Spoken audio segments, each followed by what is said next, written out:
il serait utile que M. Marbeuf plaide avec nous pour convaincre M. Le Fur qu'une fois qu'on souhaite diminuer un impôt, eh bien, en face, c'est le service qui diminue. Et donc, si on veut que le service soit maintenu, il ne faut pas plaider la baisse d'impôt, il faut donc aller au bout de son raisonnement.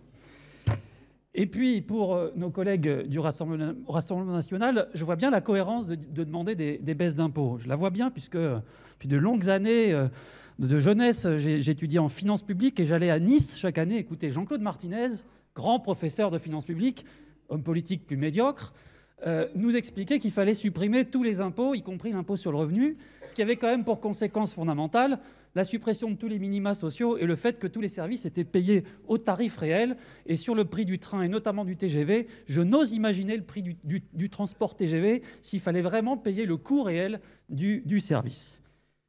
Mais je vais revenir sur notre débat d'orientation budgétaire, qui intervient dans un contexte politique dont nous ne pouvons nous extraire.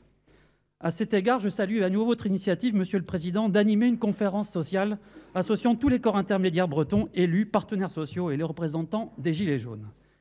Car à l'origine de la colère qui se manifeste aujourd'hui, il y avait avant tout la difficulté à se déplacer sur notre territoire et précisément le coût de ces déplacements du quotidien, le plus souvent contraint. L'accès au travail est en effet à ce prix. Lors de la dernière commission territoriale emploi-formation du Pays de Vannes et d'Auray, nous évoquions la difficulté du recrutement de la filière des métiers d'aide à la personne. Il faut redire que le préalable au recrutement dans cette filière, c'est bien souvent la possession du permis de conduire, voire d'une voiture personnelle.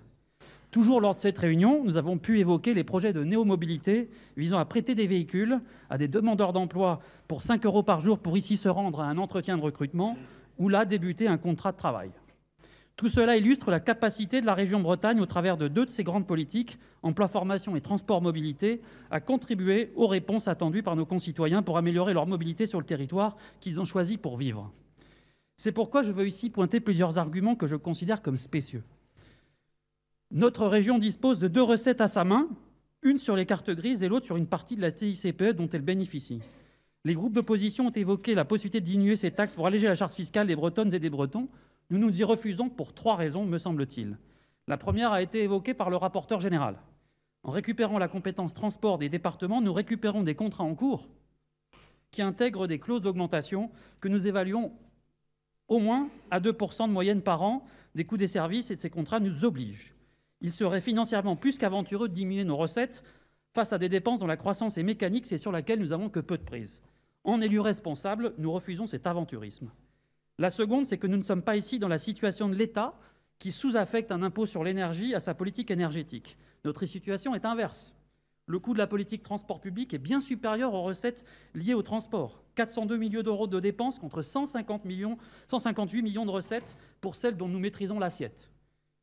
En outre, sur la part de la TICPE dont nous disposons, nous appliquons le même taux que le président Gilet jaune, Laurent Wauquiez de la région Rhône-Alpes, jusqu'ici. La troisième est que nous sommes attentifs à l'équilibre dans la répartition du coût des services de transport public entre le contribuable et l'usager. Nous allons devoir passer de 4 dispositifs départementaux à une tarification régionale unique en matière de transport scolaire. Nous organisons le transport maritime, le transport TER, et ces transports sont payés par l'usager à un coût qui n'est pas le coût réel du service. Une partie de ce coût relevant de notre budget et donc de l'impôt. Cet équilibre est crucial pour inciter les Bretonnes et les Bretons qui le peuvent à privilégier les transports collectifs.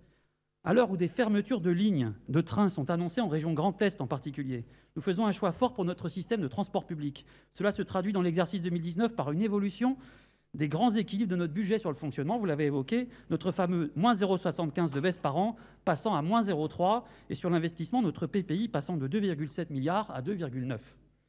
Contrairement à plusieurs régions conservatrices qui se sont contentées d'agréger des politiques de transport d'anciennes régions d'abord, puis des départements qui la composent ensuite, nous avons fait le choix d'amplifier notre politique de transport au fur et à mesure que notre compétence est élargie, et ce sans explosion de la dépense publique. Soyez assurés que nous poursuivrons dans cette direction, dans l'intérêt des Bretonnes et des Bretons.